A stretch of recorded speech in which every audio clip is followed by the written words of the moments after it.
welcome to Module 5 of our series in caring for people from a refugee-like background.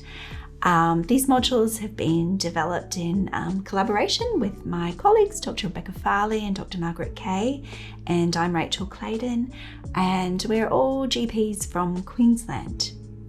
In this module, we will look at the initial management following the initial health assessment and look at some common conditions and resources.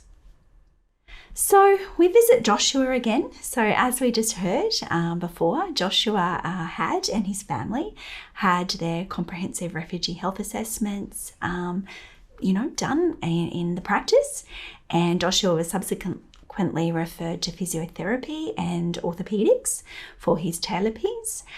We also referred him and his family to the oral health unit for some dental care, and the health unit are also able to provide his family with some advice about dental hygiene and looking after teeth. We, from his bloods, we found that, he's not immune to hepatitis B, and so is offered and started some catch-up vaccinations. We also know that it's really important to get on top of these because family payments through Centrelink can be affected if the children are not on a catch-up program. We're also able to have a look at Joshua and chat to him and his parents about his diet, particularly about his iron intake, and provide some advice regarding increasing iron intake. And then we organised some follow-up, and we're going to plan to see Joshua with his family quite regularly over the next few months. So one thing that we also decide to do is organise some TB screening for Joshua, for some latent TB screening. We realise though that this won't be done until at least a month after the last live vaccines are given. So we know that, the majority of source countries for refugees to Australia have, a TB, quite a high TB rate. And people from refugee background have risk factors for TB. And particularly with Joshua and his family, living in close proximity, living within refugee camp in Tanzania. So we prioritise TB referral for his family, and this will depend on the state and territory and your local TB services. But again, the TB screening, latent TB screening won't occur until at least a month after completion of live vaccines. But important that we still have this as a priority. So when we think about seeing Joshua and his family, we heard in talking to his dad earlier that, one of their priorities was trying to have appointments around their English lessons and attending school. So I think it's important to remind ourselves around the process of settlement and that it is quite complex, and there's often a lot of competing things going on with families, as well as organising medical appointments. There's organising Centrelink, work, English lessons, housing. So we can also take the opportunity in each of our appointments with Joshua and his family to check on the family and see how this process is going, and how the family is settling. So next visit, we decided to bring Joshua back to, start some catch-up immunisations because we know that all of his family are under-immunised. So at the completion of his health assessment, we've started to commence the free vaccinations that are available for everybody under the National Immunisation Program. And, it's important that we record a detailed catch-up in the charts and also give this to Joshua's family so that, if they do move practices, they've got that record. It's also important that this is recorded into AIR, but it also enables a family to have their own copy so that they feel empowered with that as well. Now for immunisation catch-up, it's really important for all adults and children basically to have the equivalent, of somebody that was born in Australia, so the equivalent at the same age. And often GPs say, if there's no written records available, some families will come with some records, but if that's not available, we don't recommend routine serology for everything. If vaccine records are not available, then full catch-up, is recommended. And I think it's also important not to assume that someone else is catching up the vaccines, because we do sometimes see families, that are still under-immunised after a certain period of time being in Australia. And again, important that everything's recorded on air. So, as Joshua and his family are coming, they're seeing the GP, but also having a lot of interaction with the nursing staff in the practice and admin staff. And it's a great opportunity as well to work with the family and increase their health literacy and, talk to them around the health system, around the role of nursing in the practice, around the role of GPs. And with each visit, we're able to build on the family's health literacy and understanding of, the health system in Australia. We can also take the opportunity to talk to the family around mental health, and gradually this can take time, but taking the opportunity of families talking about how they're settling in, we can also start to build some mental health literacy and talk to them about services and support that are available. Now, we also hear from Joshua and his family that, they haven't yet heard. Last time we spoke to them, we did say that Joshua is going to receive an appointment soon from the orthopedic, the bone doctors in the local hospital. But we talked to the family and they haven't heard anything yet. So it's also an opportunity to talk to them about how they're likely to be contacted, whether this is by letter, whether it's by text message. And, bearing in mind that most of the hospital system, hospitals in Australia will send this information out in English. So it may be that the family, come to you with a letter or, might ask you to check a text message on appointments. And it's really important as GPs, and I know we do this very well, really well as GPs, but also just to touch base and make sure that families are not missing appointments. Obviously, being new to our Australian health system, it's a lot to take in and a lot to understand. And so we also decide that, Joshua's going to come back intermittently. And so, we can take that opportunity to check on how he's going with his appointments, but also how things are going generally, engaging with school. And we can sort of see if there's any problems emerging. And also seeing Joshua regularly gives us an opportunity to see how the whole family's going and settling in. And Joshua's actually doing really well. He settles in quite quickly at school. And despite his talipes, he's a brilliant soccer player.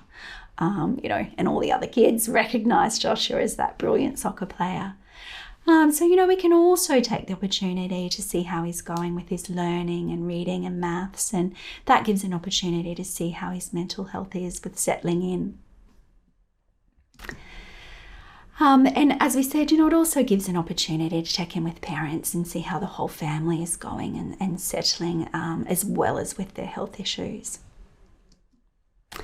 So, as well as, those regular appointments and seeing how the family are going, there are some common issues that come up, and common issues that have also arisen for Joshua, but we can see, we can pick up in a complete refugee health assessment for other people of refugee-like background as well. So one of the common things that we see certainly is a microcytosis on blood film. And quite commonly, this is related to iron deficiency anemia, but we also need to consider hemoglobinopathy. And considering hemoglobinopathy, it's important that we correct the iron first before organising hemoglobin electrophoresis. And just thinking outside the box a little bit as well, that, low iron might have other causes, and, it's worthwhile considering worms and H. pylori as well. The other thing that we will sometimes see on a full blood count, particularly for people that have come from an African background, is a low white blood cell count. and especially a low neutrophil count. And, you know, this can be quite normal, something we call a benign neutropenia. So it's important, though, to, you know, use our clinical judgment and assess, you know, whether the person is well, you know, whether there might be something else going on causing a neutropenia. And certainly you can receive some guidance as well from, you know, if you need to talk to somebody at your local pathology, and the Royal Children's Hospital as well that we mentioned earlier in Victoria has some resources. And vitamin D deficiency is something that, you know, will quite commonly see as well. And, you know, people are often asymptomatic, so it's not necessarily something that, you know, is going to be raised for us by symptoms, but sometimes we'll see people with, you know, bony pain or muscular pain. But often, you know, the vitamin D deficiency will become apparent on, you know, our pathology screening. And so, look, you know, it's important to remember as well that, you know, there are some recommendations for outdoor sunlight exposure, but, you know, for someone with a darker skin, you know, that you know, recommendation is increased. But, you know, if we see someone with a vitamin D deficiency, it's important that we start, you know, we talk to them about treatment and talk to them about, you know, potential complications if we don't. Another condition that is not uncommon for us to discover often purely on screening serology is schistosomiasis. And I certainly won't go into detail around all the types of schistosoma, but just to know that there are many different types, and that, you know, schistosoma can complicate other liver disease. So it's important, particularly if we, you know, see anybody with liver disease, to also be thinking of schistosoma. And schistosoma can also cause, you know, complications in bladder and bowel. The life cycle is quite complicated, and we might, you know, hopefully remember, you know, at least something of this life cycle from medical school. But just, you know, it's important to know that it doesn't exist in Australia. So if we see somebody with positive schistosoma serology, then, you know, we can essentially assume that yes, they have schistosoma or have had exposure at some point and require treatment. So, you know, if we have positive serology, then we can go on and do a urine test and also a feces test looking for the schistosoma. It can be difficult to actually find it, so quite often we will treat, and usually we will treat based on serology. And the treatment is praziquantel, you know, 2 doses over 24 hours, about 4 to 6 hours apart. Now, the serology for schistosoma will remain positive, so we don't usually use that as follow-up to see, you know, whether treatment is successful. And again, there's some clinical guidelines available on the Refugee Health Network of Queensland, you know, under clinical guidelines. The other thing that we commonly see as well is strongyloides or strongyloidiasis. And we know that, you know, strongyloides actually does exist in Australia, and it's quite endemic in northern Australia. And the infection can persist because it has an auto-infective cycle, so people can essentially keep reinfecting themselves. So it's really important to treat strongyloides.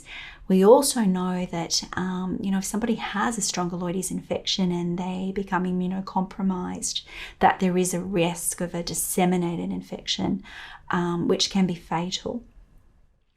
So if we look again, you know, reasonably complicated, you know, life cycle that you know can look at further if you wish. But, you know, it's important to treat, as I said, and particularly because of that risk of dissemination, if someone goes on later to, you know, be immunocompromised, whether that be due to an immunocompromising treatment or condition. And the treatment is ivermectin, and it's 2 doses, 2 weeks apart. Important as well to ensure that, you know, people have actually taken it properly and have taken the 2 doses. And for strongyloides, the serology should come back to negative. so that we usually do repeat and see that it's dropped. If it hasn't, it's usually worth, first of all, checking that, the doses were taken, particularly that second dose. And sometimes, I've had patients that have found it easier to come in and take the dose in clinic, so they don't forget, and they're there with us. So that's Strongyloides. And the other thing that we mentioned before is malaria. And Dr. Farley mentioned before that, if we see someone with fever in Australia that hasn't travelled out of Australia, quite often our first thought will be viral illness. Important for us to remember, if somebody's come from a malaria endemic area in the past 3 months, the recommendation is to screen for malaria, even if they're asymptomatic. And so that involves some thick and thin films. There's also a rapid diagnostic test, but that will only pick up falciparum malaria.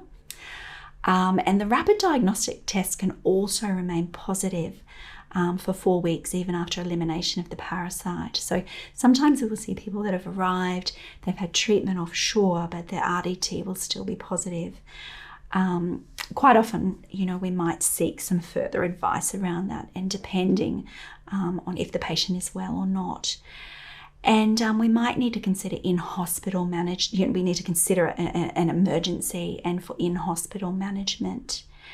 And it's also important to remember that non-falciparum malaria may present after a longer duration.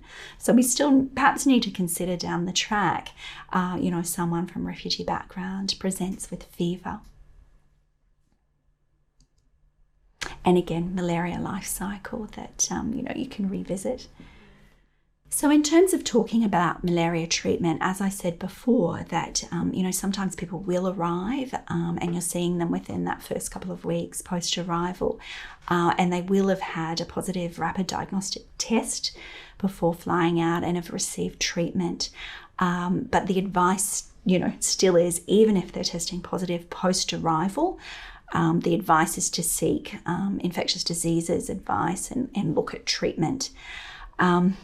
Generally, treatment will be done in hospital. There may be certain situations where outpatient management's considered, but again, that's after seeking advice.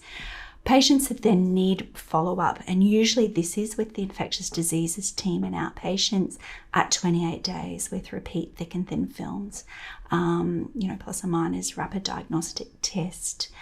And again, stressing that, malaria in children, we need to consider that, an emergency as well, and seek appropriate pediatric infectious diseases advice.